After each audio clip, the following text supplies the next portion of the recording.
আসসালামু আলাইকুম। আজকে আমরা কথা বলবো দুইটি বিষয় নিয়ে, একটি হচ্ছে ভাইরাস এবং অন্যটি হচ্ছে ব্যাকটেরিওফাজ। তো আমরা জানি ভাইরাস হচ্ছে একটি আণুবীক্ষণিক জীব। তো আণুবীক্ষণিক জীব বলতে আমরা কি বুঝি? আণুবীক্ষণিক জীব বলতে আমরা বুঝি অণুবীক্ষণ দিয়ে দেখা যায় যে জীব, অর্থাৎ যে জীবগুলোকে দেখতে আমাদের অণুবীক্ষণ যন্ত্রের সাহায্য লাগে। যেমন কি কি আছে? ভাইরাস, ব্যাকটেরিয়া, প্রোটোজোয়া, শৈবাল, ছত্রাক। এগুলোকে আমরা নর্মালি চোখে দেখতে পাই না, এগুলোকে দেখার জন্য আমাদের অণুবীক্ষণ যন্ত্রের সাহায্য লাগে। তো ভাইরাস হচ্ছে এই যতগুলো নাম বললাম এদের মধ্যেও সবচেয়ে ছোট। এটা এতই ছোট যে নর্মাল অণুবীক্ষণ যন্ত্র দিয়েও এই ভাইরাসকে দেখা যায় না। ভাইরাসকে দেখতে গেলে আমাদের আরও বেশি ডিপ পাওয়ারফুল মাইক্রোস্কোপ দরকার হয়, যাকে আমরা বলি ইলেকট্রন মাইক্রোস্কোপ। আর এই ভাইরাসটি হচ্ছে একটি অকোষীয় জীব। কেন অকোষীয়? দেখো, যার কোষ থাকবে তার মধ্যে একটা কোষ পর্দা থাকবে বা একটা কোষ প্রাচীর থাকতে পারে, ভিতরে নিউক্লিয়াস থাকবে, নিউক্লিওলাস থাকবে, ক্রোমাটিন তন্তু থাকবে, বা তার cytoplasm, mitochondria, ribosome, Golgi body, হ্যাঁ, এগুলো সব কিছু থাকতে হবে। কিন্তু ভাইরাসের কি এসব কিছু আছে? নাই। ভাইরাসের মাত্র দুইটা জিনিস আছে, একটা হচ্ছে নিউক্লিক অ্যাসিড আর বাইরে হচ্ছে একটা প্রোটিনের লেয়ার। তাহলে ভাইরাসের মধ্যে কিন্তু কিছুই নাই। এই জন্য ভাইরাসকে আমরা কখনো একটি কোষ বলতে পারবো না। সো ভাইরাস হচ্ছে একটি অকোষীয় জীব। আর ভাইরাসকে বলা হয় জীব ও জড়ের মাঝে সংযোগ স্থাপনকারী। কেন? কারণ জীব দেহের বাইরে ভাইরাস সাধারণত ইনঅ্যাক্টিভ থাকে, ভাইরাস জড় বস্তুর ন্যায় আচরণ করে। আর এই ভাইরাস যখন জীব দেহের ভিতরে প্রবেশ করে তখন তারা রোগ তৈরি করে, অর্থাৎ তারা লাইভ, জীবন্ত হয়ে যায়। তাহলে দেখো, ভাইরাস কোনো সময় জীবিত, কোনো সময় মৃত।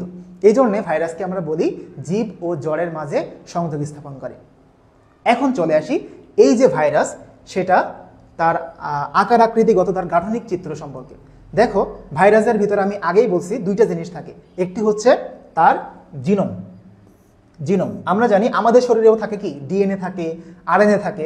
কিন্তু ভাইরাস এমন একটা অণুজীব যার শরীরে ডিএনএ অথবা আরএনএ থাকবে, অর্থাৎ ভাইরাসের শরীরে কখনো দুইটা নিউক্লিক অ্যাসিড একসাথে থাকবে না। তাহলে এই ডিএনএ বা আরএনএ এর কাজটা কি? ডিএনএ বা আরএনএ এর কাজ হচ্ছে, সবাই তো জানি যে বংশ পরম্পরা জীবের বৈশিষ্ট্য এক জীব থেকে অন্য জীবের মধ্যে সঞ্চারিত হওয়া। ঠিক আছে, এটা ঠিক আছে। বাট ভাইরাসের ক্ষেত্রে আরও একটা ইম্পর্টেন্ট ভূমিকা রাখে, সেটা হচ্ছে ভাইরাসের কোষ বিভাজনে সহায়তা করে। অর্থাৎ একটি ভাইরাস থেকে অন্য ভাইরাস বা তার বংশধর তৈরিতে হেল্প করে কি? এই ভাইরাস জিনোম। দেন আসো, এই যে ডিএনএ বা আরএনএ কে কাভার করে একটা ক্যাপসিড থাকে, একটা ক্যাপসুল থাকে, যাকে আমরা বলি নিউক্লিয় ক্যাপসিড। নামটা কেন আসছে? কারণ তারা এই নিউক্লিক অ্যাসিডকে কাভার করে রাখে ক্যাপসুল, তাই নাম হচ্ছে নিউক্লিয় ক্যাপসিড। এই নিউক্লিয় ক্যাপসিডের কাজ কি? কাজ হচ্ছে দুইটা। একটা হচ্ছে প্রোটেকশন, তারা ভিতরের নিউক্লিক অ্যাসিডকে প্রোটেকশন দেয়। দুই, যখন এই ভাইরাস অন্য কোনো প্রাণীর শরীরে প্রবেশ করে রোগ তৈরি করতে চাইবে, তখন ওই প্রাণীর শরীরের কোনো জিনিসের সঙ্গে এই নিউক্লিয় ক্যাপসিডটা যে আটকে বসে থাকবে। কারণ যখন একটা ভাইরাস কোনো প্রাণীর শরীরে প্রবেশ করে, তখন এই যে ভাইরাসের বাইরের এই যে লেয়ার, এই যে লিপিডের যে লেয়ার, আমরা একটু পরেই বলবো, এই লেয়ারটা তারা নিয়ে যায় না, এই লেয়ারটা বাইরে থেকে যায়। তারা ভিতরে যায় হচ্ছে এই দুইটা জিনিস, একটা হচ্ছে নিউক্লিক অ্যাসিড আর একটা হচ্ছে নিউক্লিয় ক্যাপসিড। তো এই নিউক্লিয় ক্যাপসিড যে কোনো বস্তুর সঙ্গে আটকে থাকে। আচ্ছা, দেন আসো, বাইরে হচ্ছে এটা একটা চর্বির স্তর বা ভাইরাল এনভেলপ। এই ভাইরাল এনভেলপটা হচ্ছে এক ধরনের লিপিড বা এক ধরনের চর্বি। তাহলে এর ইম্পর্টেন্স কি? এর ইম্পর্টেন্স আসলে ভাইরাসের জন্য না, এর ইম্পর্টেন্স হচ্ছে আমাদের মেডিকেল সায়েন্সের জন্য। কারণ যাদের এই এনভেলপে চর্বির স্তরটি থাকবে, সেই সমস্ত ভাইরাসকে কিল করা, সেই সমস্ত ভাইরাসকে ধ্বংস করা সহজ। যেমন দেখো, কিছুদিন আগে চলে গেল করোনা ভাইরাস। তো করোনা ভাইরাসের কিন্তু এরকম একটা এনভেলপ ছিল, তাদের একটা লিপিডের লেয়ার ছিল, যার কারণে আমরা বলতাম কি যে আপনারা বেশি বেশি সাবান পানি দিয়ে হাত ধুবেন। কেন? কারণ সাবান হচ্ছে একটি ক্ষার আর এই এনভেলপটা হচ্ছে একটি চর্বি। যখন আমরা মাংস দিয়ে ভাত খাই তখন কি করি? খাওয়ার পরে যে হাত সাবান দিয়ে ধুই না, তখন তো হাত থেকে চর্বিগুলো সব চলে যায়। কিভাবে যায়?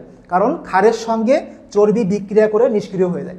তো যেহেতু এটি একটি চর্বির স্তর, সো আমরা যদি এগুলোকে সাবান বা ডিটারজেন্ট বা হেক্সিসল দিই, তাহলে কিন্তু এগুলো ডিস্ট্রয় হয়ে যাবে। তো এটা গেল আমাদের ভাইরাস সম্পর্কে। দেন আমরা আসি ব্যাকটেরিওফাজ সম্পর্কে। আচ্ছা, ব্যাকটেরিওফাজ বিষয়টা হচ্ছে কি, আমি একটা ছোট্ট গল্প দিয়ে বোঝাই। সেটি হচ্ছে, ধরো তোমার একটি ব্যাকটেরিয়াল রোগ হলো, এখন তুমি ডাক্তারের কাছে গেছো, ডাক্তার তোমাকে একটি অ্যান্টিবায়োটিক দিল।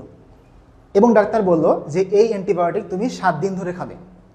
ওকে, এখন তুমি 3 দিন খাওয়ার পর দেখলে যে তোমার রোগটা সেরে গেছে, রোগটা আর নাই।